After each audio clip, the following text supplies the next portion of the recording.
Welcome back to the Slasher Siblings podcast. I'm your co-host Cicely. I'm your host Hayden. Today we're talking about Creepshow, one of Hayden's birthday picks. Came out in 1982. It's rated R. It's 2 hours. Got a 6.8 out of 10 on IMDb. And if you don't know what it's about 5 grisly tales from a kid's comic book about a murdered father rising from his grave, a bizarre meteor, a vengeful husband, a mysterious crate's occupant, and a plague of cockroaches. Not a plaque of cockroaches. And we'll get right into it. The question from last week: what 1981 sequel is the feature film directorial debut of James Cameron? Answer: Piranha 2: The Spawning. Oh, yikes. What? You don't like that? Piranha 2? No, not really. I don't think I've seen it. Good job if you got that. Congrats. I didn't know it. I actually didn't even know the answer until you just read it. Oh, so. I knew it because I read it. Yeah, we're doing Creepshow today, and it is one of my favorites. We used to watch it all the time as kids. Oh yeah. And like she said, there's 5 stories, so this might be a little bit of a longer episode. I don't know. We'll see how it all We'll lays see how out. that goes. Yeah. And since there is 5 stories, I kind of broke them up into each story, I guess. Do you have anything you want to say before we get into it? I really like this a lot. Yeah. I like Creepshow. Yeah, me too. And it's very much a vibe. And I rented it for, 2 days? So I'm going to watch it again later. Yeah, might as well. One of those. So we'll just start off with the first story, which is Father's Day. The opening start has like a creepy, intense vibe. And it's where they're like, the father is yelling at the boy for having the Creepshow comic book or whatever. It's like very tense, extremely creepy, because he's like, my son will not be reading this crap, and he slaps him and stuff, and they're fighting and whatnot. Like, it's just such a, as soon as it opens, it's so tense. Yeah, it gets like you immediately. Immediately, yeah. And plus, you see the creeper outside the window and stuff, so it's like really creepy. I like when he turns into the comic. Exactly, that was my next thing. The comic style open credits and scene switches or whatever. Yeah, I thought it was really cool. In between stories, it switches to that comic book style animation. Yeah, it's really which cool. is awesome. That's one of the reasons that I like this movie so much, because of that. It's really cool to, especially for an 80s movie. Oh yeah, to switch. I thought it was really good. Yeah. So to start the actual story, I really liked Aunt Bedelia's story, where they're all talking about what happened and how they kind of helped cover up for her a little bit, I guess. Yeah. And I like the interaction between those 4 family members. They're all like, they're trying to mess with her new husband and so on and so forth, while trying to tell the story of what actually happened. I also liked, even though it's awful, I liked the scene with the father's murder. Because he did a great job of like showing the reason why she like went insane. Because that would drive me crazy too. Yeah. Him beating on the chair and yelling, "I want my cake" and stuff. Like, yeah, I get it. I get it. Makes sense. And then there's Bedelia's visit to her father's grave.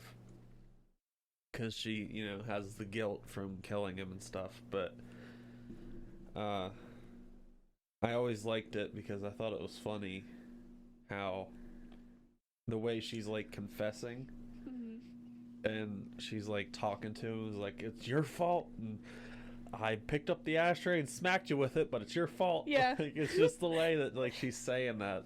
I just always thought was kind of lighthearted in a way, because it's kind of funny. But then all of a sudden, the father comes back to life. You see the hand shooting out of the grave and the dirt. The first time I saw that, it actually it scared the crap out of me. Did it really? I was not expecting a hand to pop out of the dirt. That's always creepy. I know, it's just straight. I think they do it in a Thriller, right? Yeah. Not quite like so sudden, but yeah, it's just like that. And she's literally talking to him, and then all of a sudden the hand comes out too, which is... I'd shit my pants. Yeah. Then there's the scene where Hank is investigating, like, where Aunt Bedelia is. And I always thought it was funny because he's, like, walking through this creepy graveyard, and he finds this bottle of alcohol on the ground. And the way he just shrugs his shoulders and goes to drink it, and he falls into the grave. I always thought that part was funny too. But it's whenever he finds Aunt Bedelia. Well, first the gravestone starts to move, and he's just like, "Don't move." Yeah. He like pulls her body on top of him. It's just so. I couldn't imagine being in that situation. I don't know what I would do. That's so weird. Definitely weird. And then he gets killed by the father. I guess he got his answers that he wanted. I guess. Then the mom finds Miss Danvers, the maid or whatever. She smacks her head on the glass. And I didn't write it down, but there's a moment where, like, right before she closes the door, that her eyes close. Like, the actress's eyes close. Oh, really? Yeah. But she's supposed to be dead or whatever. But I didn't even notice. Her death is probably the quickest one out of this story. Because all of a sudden he just snaps her neck. Yeah. And then it goes straight into her head being the Father's Day cake. That has to be, like, the most... I don't know how to describe it. Yeah, like, that's just, like... Like, walking into a zombie holding your mother's head on a dish. Yeah, like, with, what like, do you frosting and what candles. What do you do in that situation? I don't know. Do you just go with it and you're like, thanks? I mean, I would probably do what they did and scream. The brother's scream always makes me laugh. Oh my god! It's just the way he screams. It made me laugh every time. But yeah, that was the end of Father's Day. One thing I really liked about it is the flashback storytelling. Like I said, talking about, Aunt Bedelia's story about how she killed her father and stuff. Yeah. I really like the flashback kind of thing. What did you like about that first story? I don't know. I pretty much liked everything about it. I think I liked that it was all kind of comedic. Like, it wasn't completely serious. It wasn't completely comedy the whole time. Yeah. I get what you mean. Yeah. Yeah, that one was... So I really like that one. Yeah. Okay, so we'll get into the lonesome death of Jordy Verrill, who was played by Stephen King, by the way. Oh. Who wrote Creepshow. Yeah. He plays Jordy Verrill. Okay, I didn't even notice. This one's the Bizarre Meteor one, for the people that don't know. And for the people that don't know, this is played by Stephen King, who wrote this. He wrote all of Creepshow? Yeah. He wrote the original books that this was based on and stuff. Okay. So the meteor lands and burns Geordi. I always liked that scene because of the way Stephen King is like acting. He actually did a pretty good job with this one. I guess he was told to act like Wile E. Coyote Yeah. for this, which he does. He's like slapping his face while he's rubbing it, and Yeah. like the way he talks and stuff. He did an excellent job for this, but I always thought that it was cool to see like the special effects for the meteor landing was really good. Uh-huh.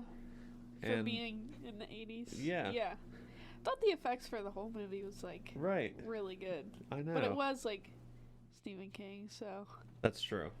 it's gotta be. And George Romero. It's so- gotta be good. Yeah. And the fact that it burns his fingers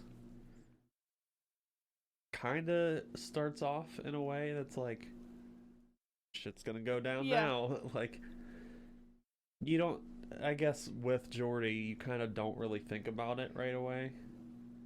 But it is kind of like, you did it now, you're screwed.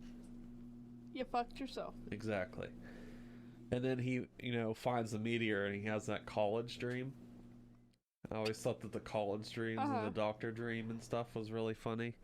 But the first college dream where he is talking about selling the meteor and he's like, keep accounting. I just thought that their interaction. Keep it coming. And then he breaks the meteor with the water. I mean, I get it, Geordi isn't very smart, but you gotta think, you don't put like an extremely hot dish into cold water. You know what I mean? Don't do that. You just don't do that. That's gonna make it shatter. I was always more scared of that happening as a kid. Me too. I was You know what always I mean? afraid of like taking it out of the dishwasher and like putting getting it, or like getting a drink. and putting like milk in a cereal bowl. Yeah. And shattering the bowl or something. I know. Why were we so scared of that? I Like don't know. I literally would be dad would be like, put the dishes away. I'd be like, I'm thirsty. I gotta wait because I'm gonna crack this glass. I'm gonna throw it in the freezer. Literally. And it still didn't break. But yeah, he breaks the meteor. Should have figured that would happen. But now he has a new college dream, which I thought was funny. He's like, you think we want to pay for a broken meteor? I wouldn't give you 2 cents. It's like, I'm pretty sure that they would still buy it even if it was broken. Even if it was broken. It's a meteor, period. Yeah. It doesn't matter if it's who has that? Yeah, exactly. So, broken, not broken, Whatever. I don't think it really matters. Yeah. But he first notices his fingers are, they're kind of green. They're starting to turn into the plants or whatever. And that's after when he was drinking his Snapple. But the funniest part is the doctor dream. Mm-hmm. It's not only the same guy from the college, just in like a doctor suit, but it's like funny when he's running his finger down the. This is gonna be extremely painful, Mr. Verrill. I was like, ugh. The way he draws that line out makes my skin crawl just thinking of his fingers being cut off with a butcher knife. Ew. Yuck. I mean, that would be extremely, extremely painful. Yeah. Regardless. The grass is starting to spread outside. I always thought that was cool how they did that. There was so much plants and I shit thought that outside. was awesome. I know. Like, how the hell did they do that? Yeah. That's so cool. And it's also spreading on his body, too. I know. I was like, this is a little cool. Like, it started on his fingers with little blisters, and now it's like just up his arm, and he's starting to get like a goatee or a beard or all whatever. over his Yeah, head. so it's cool the way they showed the eventual, takeover of the plants, which was cool. The dad appears in the mirror, which was also the doctor and the college professor or whatever. So that kind of explains why in his dreams the college professor and the doctor were like so mean. It's because it was his dad. And the scene where he's looking at the water and he jumps into the tub, his dad was trying to tell him, like, that's what it wants you to get in the water. Yeah, because you're gonna get more if you do that. He's like, I'm already dead anyway, so what's it matter? And he jumps in the tub. I always thought, probably what I would do. probably Like, whatever. And then Jordy ends up shooting himself with a shotgun. That is kind of like an abrupt halt to the story. It was a pretty funny, while being creepy movie or story. Yeah. But it's just like at the end, boom, done. like over. I Just didn't done. expect that. No, me either. And the very first time I saw it, I saw like the grass moving when he was like moving his body. I'm like, what the hell's under the Ew. grass? And then I was like, holy shit! I really liked like slapstick type humor / horror in this one, because it is very creepy to see like the the plants taking over and whatnot. But it's very like slapstick humor, not too much of like forcing it. It's just kind of things happen organically and they're funny. What'd you like about that one? Obviously all the plants. I was like, yeah, I wouldn't mind dying like this. You know what I mean? I was like, I kind of figured. This is kind of alright. This is kind of your story. Yeah. Well, on to the next one is Something to Tide You Over. No, the old guy? Yeah. That is the guy from Scary Movie. Yes, that's who I'm talking about. But Ted Danson's the young guy. He's the young guy, yes. Sorry. But the thing I was is, talking about the old guy. The thing is, the old guy has always looked like that. Literally always. I was like, he popped up and I was like, I know you. I have never not seen him with like gray hair and older. He looked like that for like 60 years. I don't know. I don't think. At this point, I don't think he is. I think he died. Well, Scary Movie came out 2000. Well, was that the third? I don't know. He was in all of them. No, the third one. He wasn't in the fifth one. He wasn't in the fourth one. It was definitely Scary Movie 3 because the aliens. The War of the Worlds.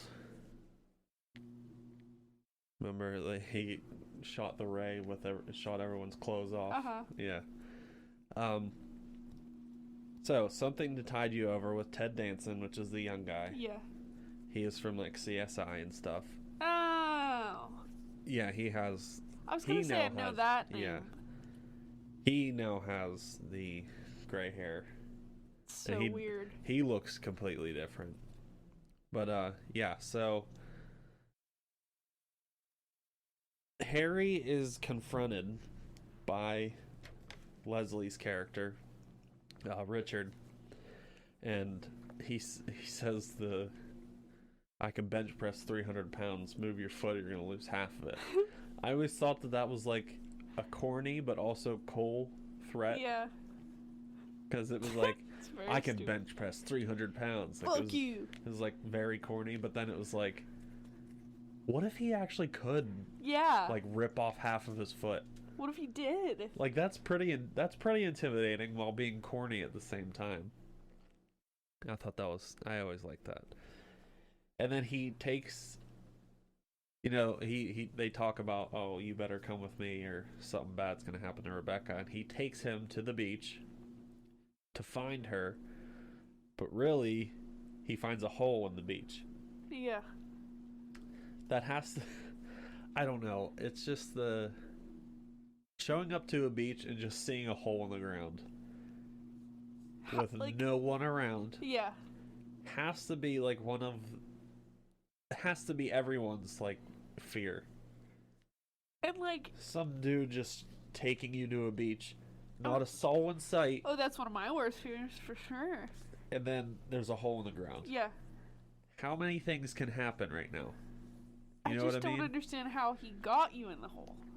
Right, well, the gun. Like, run. Yeah. beat him up. He's an old guy. True, but he did have a gun, so. But I think that he should have fought a little harder. Yeah, it didn't seem like he fought very hard. No, he didn't. And then Harry has to jump in and bury himself. Yeah. That has to be one of the probably the most satisfying ways of revenge. But like that had to be the scariest moment in Harry's life. Oh yeah. Could you? And then I kept thinking, like, while watching this, I was like, if I was in this situation, dog, I'd be flipping out. Yeah. Like, do you think you could wiggle out of there? I mean, you could, but it would take a while. I'd make it happen. Because you can, like, keep spinning your, arm until... Make a hole or something? Yeah.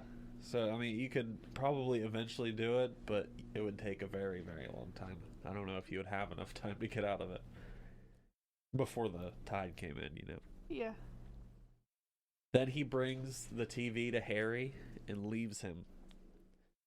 So he brings him the TV, says, oh, she's buried down the beach, blah, blah, blah, and explains what he's doing. Yeah. Just the extra amount of fear you now have.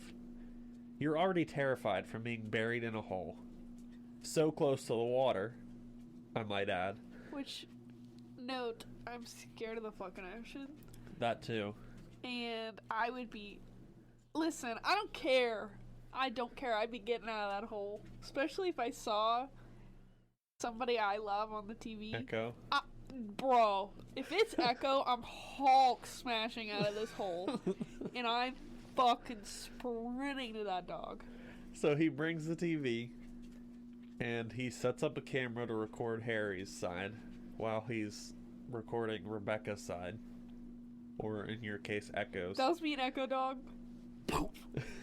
Poof, poof, poof. Right out of that hole. So just think, you're buried in a hole. You have no idea where Echo is. I'd shit. He's, in your mind, he's kidnapped somewhere, right? And then all of a sudden, the dude who just made you bury yourself in a hole brings the TV and a camera, sets it all up, and all of a sudden, you see Echo on the TV, buried, wiggling his fat head around. No, don't talk about it! I'd start screaming at the top of my lungs. Just imagine the new level of fear you would feel. I would have more anger. Well, yeah, but that's I'd be terrifying. scared, but I would be so pissed. I know. I'd be getting the hell out of there. Yeah. I'd be like, where's my son? Where's my son? And then he's starting to drown. He can't hold his breath long enough. Stop! Quit. Oh, That's the I thought you were talking about Echo. I was like, No, don't say that. The next part of the movie. He's starting to drown, and he's recording them at the same time, so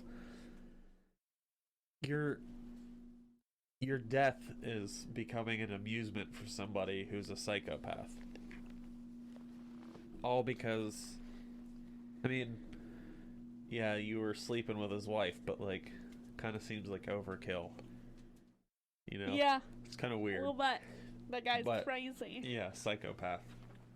But he's starting to drown, and he's recording them, and it's kind of like a new moment where he's just sitting there underwater. His whole head's underwater, and I don't think he took a breath before that big wave came in or whatever. That was intense. Yeah, like just seeing if you can feel yourself sitting in that beach. Yeah, exactly. The feeling. I don't want to do it. Yeah, the feeling of being in that situation's off the charts. See, sometimes I watch things and I'm like, I won't be in that situation. Yeah. You know what I mean? Right. I do that to a lot of things I watch. I'm like, I will fight I will fight, scream, kick, punch. I will poop my pants if I have to. Not only that, me personally, I would have my own gun on me. I would do anything not to end up in stupid situations like that. Right. And then Richard starts hearing his name, and he's getting stalked by the mermaid people. Yeah. Whatever you want to call them, the dead bodies of Harry and Rebecca. That was insane. That's like a different level of like horror. Yeah. You murdered these two people and then they came back to life and were like, hey, yeah, like calling out your name, we're gonna kill you, opening the door on the the TVs or whatever where they're being recorded and stuff. That's a different level of fear. Oh yeah. It's just so weird because you just murdered these two people and then all of a sudden they're back. Yeah, they're back, but you also hear them. Yeah. You know what I mean? And they're chasing Richard through his house, which is weird but also funny at the same time. Like the way he's running. He's like shooting them and nothing's happening. And just like the watery blood is just pouring out. Yeah, gross. Like disgusting. And I always laughed at the point where he pulls back his arm, he throws the gun at him. Yeah. I always thought that was hilarious. I don't know why. But they get their revenge by burying him in the beach and effectively killing him, but doing what he did to them as they should right back to him, which yep, he deserved it. So what I really liked, there's also an alternate ending that I'm going to read for Fear Facts, but what I really liked about this one is like the creepy vibe of it. Like the feeling of how intensely scary this is. Yeah, this one was a little more like ugh. This one was actually like legit terrifying. Like the other ones are creepy and weird and stuff, but like if this happened in real life, it would be the worst one. Right. What did you like about that one? Yeah, very eerie and definitely made me appreciate being above sand. Yeah, and exactly. Not by the ocean. Above sea level. Yeah. Okay, so the next one is The Crate, which is actually my favorite one. This is actually my favorite story out of all 5. So we'll start off with the janitor finding the crate by accident. I always thought that was funny. He flips the coin and it lands and rolls under, and he just so happens upon the crate, which I always thought that was a cool way to start. It's also kind of a funny way of like finding the murderous crate. Yeah. It's just like what are the odds? I needed this quarter for the Coke machine. Like that's why you found it. That's all that it was. And Billy was a big pain in the ass. Yeah. The most annoying part of this story, which she's supposed to be, so that's she did good. She did a good job. Right. Then there's that discussion between the professor and the janitor on the phone. They're talking about the crate, and he's like, "Oh, it's probably just magazines." Yeah. But did they make it in 1834? It's like, no, they didn't. So this might actually be something cool. And I like how he was like, "Huh, 1834, you say? Maybe I should come check this out." Like it was just so cool to see them interact with each other that way, and he's just like so taken by the information that he's just like, maybe I'm gonna check this out. I want to see this. And then there's the first fantasy about killing Billy. Pretty sure everyone at that party has that fantasy. I had that fantasy. I was like, oh god, please shut up. Shut up. You're so annoying. But yeah, I thought that those fantasies were really funny. Yeah, me too. The pulling the crate out scene / something moved. So like there's the scene where they're actually under the stairs and they're pulling on the chains to get the crate out, and the thing inside keeps moving. Yeah. Which is weird. And I get it, like it's definitely like intriguing to want to know what's inside this crate, and you just feel something moving. I'd want to know. I desperately want to know, but the thing is, how much. Yeah, if it's moving. But the thing is, you could have stopped right when it was a crack and shined the light in. If you saw this creature thing, Put it back down. put it back down, call the police, you know? Yep. But, we'll move on to the second fantasy that he has about killing his wife. Which is, both of these fantasies are just like drumming up what happens to her at the end. So it's kind of like, it's making you hate her and understand his actions for later in the movie. I like And didn't trying feel to that show bad. you trying to show you the fact that this is not the first time that he's thought about it at least. Yeah. But they're opening the crate and they're hammering all the nails out and stuff. And he reaches in there. Yeah, he reaches into this box because he thinks there's, what did he say? Some sort of jewel in there. You're just shoving your arm into this weird crate. Yeah. Like, How do you just shove your arm into that? no. Sorry, but I Not ain't me. doing it. Not Not me. me. Won't catch me doing it. And then he, gets his arm caught, which I'm not shoving my arm into just a random crate without knowing what's in it. Me either, dude. I ain't doing it. Not through a tiny crack like that. Uh-uh. And then it falls forward and it starts to kill the janitor. Uh-huh.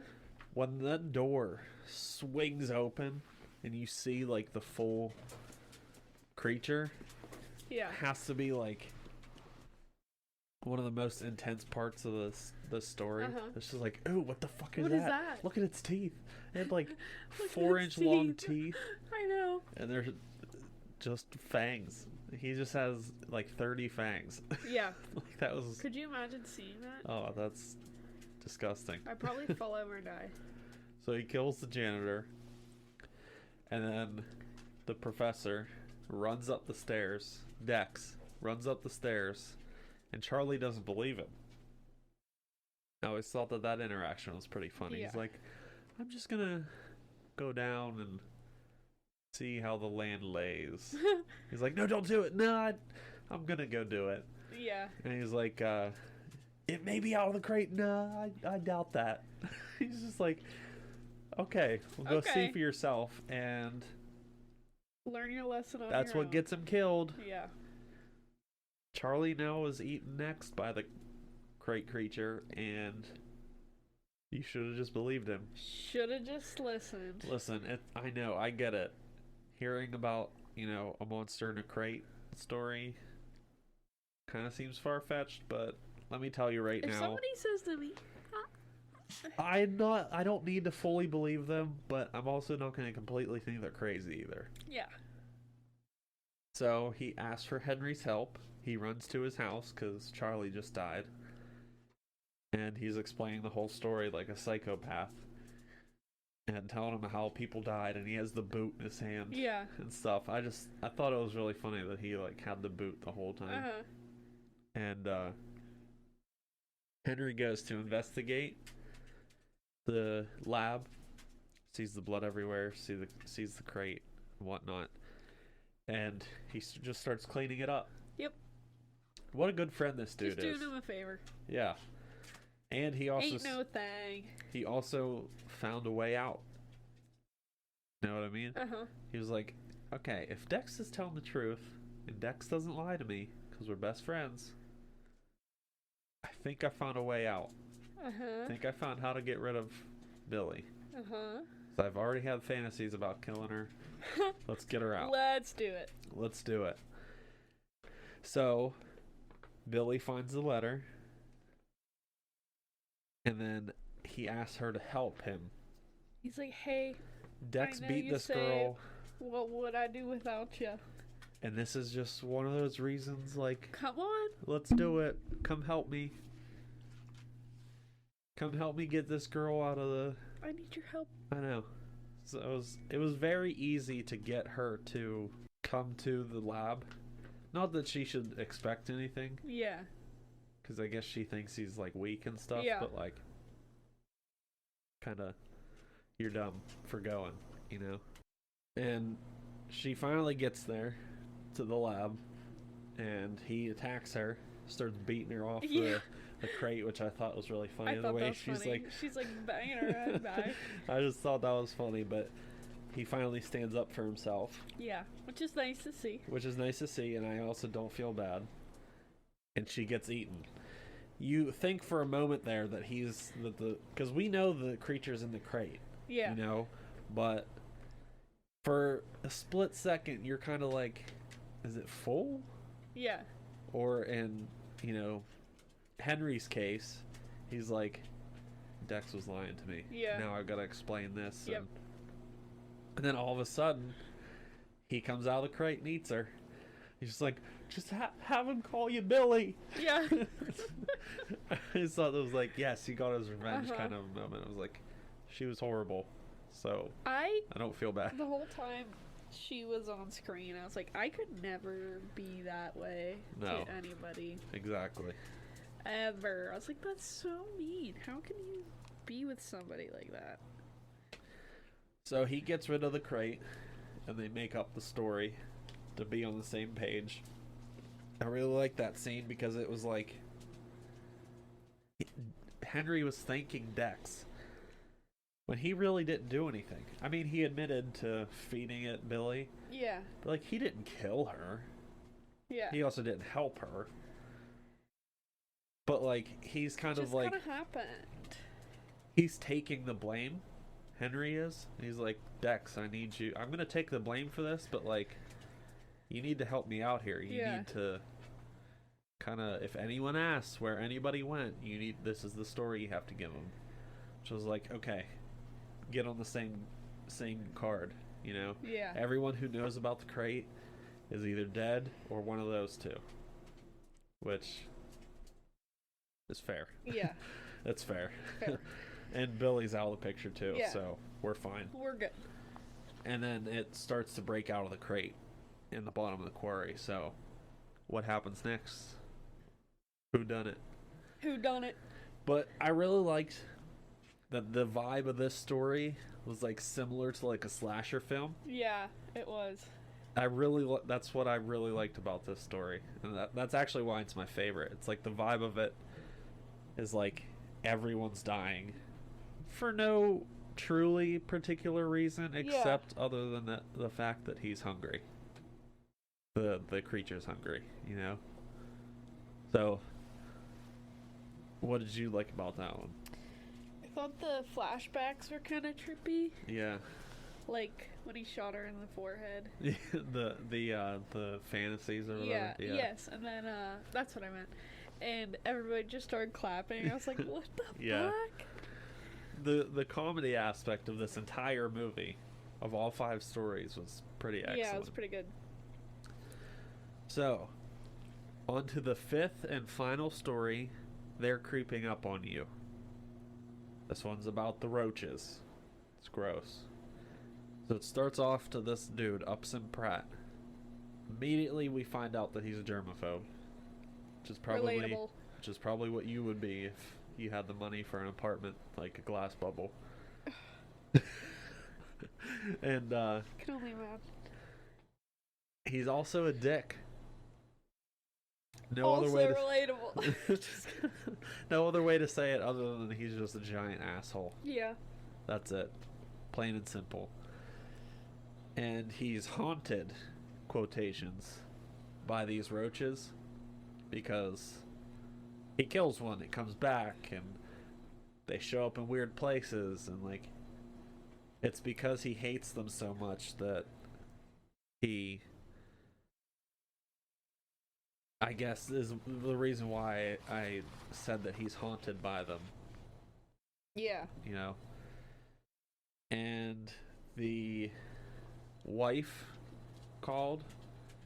So he took over this dude's company and he killed himself because of Upson Pratt taking over his company. And then his wife calls, his widow calls, and was like, I hope you get cancer in the worst place. The worst place. It was just, It's awful. Like, you could hear, like, the, pain in her voice, but it Yeah. was just, like, funny that she was like, I hope you die. I hope they keep hell hot for you. And, like, her threats and stuff were just Yeah. really funny. But They were. he finds the roaches in the food. I don't care how much of a germaphobe I am. If I saw roaches in my food, I am running. I'm out. Straight to the elevator, I'm out. out the door. Because Goodbye. No, I couldn't handle that. No. I couldn't handle that now, let alone if I was a germaphobe like he was. Out the door. Then there's that moment where the roaches are just coming out of everywhere. Disgusting. Like they're coming out of the jukebox, back up the air drain thingy. Like they're coming from everywhere. And he has like nowhere to go. And he's just like stomping on them and shaking them off his robe and stuff. And he runs to the panic room. I feel you. I would love a panic room. But I mean, him being freaked out by the roaches like that. Yeah. Did you see the size of some of those? Yeah. That's gross. Or die. Yuck. And then, this is where he gets his punishment. This is where the roaches end up killing him. And it's well deserved. He was a dick to everybody in this movie, in this story. Yeah. But just the roaches coming out of his skin like that is disgusting. The way they did that was really, really good. The effects were good with this one. Exactly. And then there was the garbage man and the voodoo doll part. Yeah. I'm just going to throw it into this story because it's basically right after. I thought the garbage men were really funny to each other. What is that? Comic book. What is that? Comic book. What? Comic book. A comic book. It's just their interaction. The dude with the headphones is Tom Savini. Who is that? From Dusk Till Dawn. Did you watch that movie? No. He's a very good special like a makeup artist. Oh, okay. He's extremely good at like all kinds of like special effects type stuff, and he's in a lot of horror movies. They put him in like a small part because he's also working on the special effects for the movie. But then there's the voodoo doll.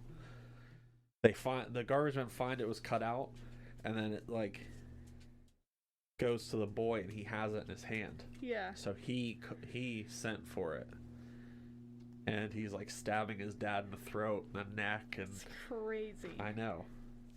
And then Icky. the boy gets his revenge by torturing his father for being such a dick to him all the time. Yeah. Which is understandable. He was just being a dick for no reason. But what I really liked about that one was the creepy and like disgusting nature of it. Gonna say the same thing, that it was just fucking gross. It was gross. It did a good job of It really did. freaking you out. Right. So, let's get into the fear facts here. The first one is that Leslie, who's the older guy in the Tide You Over, he was on set. He was all, business. Yeah. He was very serious about acting and stuff. But he also kept a fart machine in his pocket. Oh my god. And right whenever George Romero would yell action, he would set off the fart machine and make everyone crack up laughing. Oh my god. That's great. He kind of seems like he would be a serious dude, but then he would also try to make you laugh. So for Father's Day, they used Rice Krispies for the maggots in his face. Yeah. Which is actually pretty clever. They actually looked pretty real, Yep. Get off the subject. But it was just cool how they... Yeah, the effects were good. Exactly, the effects were really good. It was cool how they used something that, especially back then, was very, very cheap to get and or make. It's just a Rice Krispie. It's pretty cool. The marble ashtray that Bedelia kills her father with, is in all 5 stories, and I have all 5. The marble ashtray is featured in all 5 film segments if you look closely. Father's Day, obvious, it's the murder weapon. Then Jordy Verrill, it's next to the cash box at the Department of Meteors. Oh. In the college professor's room. And then for something to tide you over, it's on the nightstand next to Richard's bed. In the crate, it's on the writing desk when Henry writes the letter to Billy. They're creeping up on you. It's the soap dish. Oh, when he throws the soap into there. And it's also in the wraparound story, which is with the little boy. It's on Billy's desk when he first starts stabbing the voodoo doll. That's pretty cool. So they used it in every scene, which is really, like you said, really cool. The crate creature? Yeah. Its name is Fluffy. Aww. And it's the very first animatronic that Tom Savini worked on ever. Oh, wow. And he actually became, like, really famous in the special effects department, I guess you could say. Later, like today, he's super famous and everyone wants him to be, do their special effects. Yeah, he's that dude. He's that dude. And then, as I was saying earlier, it's also like my last fear fact is the alternate ending that I told you about earlier. So, the alternate ending was scripted but then rewritten. It was 2 policemen coming to investigate Richard's panicky but true claims of Harry and Becky invading his beach house. When the policemen predictably laugh at his story, thinking he's drunk, Richard attempts to prove this by showing them camera footage of both undead stalkers. Instead, the television plays his incriminating conversation with Harry before and during the latter's burial by the sea. Richard protests that he's been set up, that this is the wrong tape. "Oh, it's the right tape, all right, pal," the police answer. And speaking of rights, they arrest him. The film smash cuts from there to Richard's murder trial. He is convicted and sentenced to death row. Another smash cut finds Richard in the gas chamber, laughing hysterically even while his life is being choked out of him. I can hold my breath for a long, long time.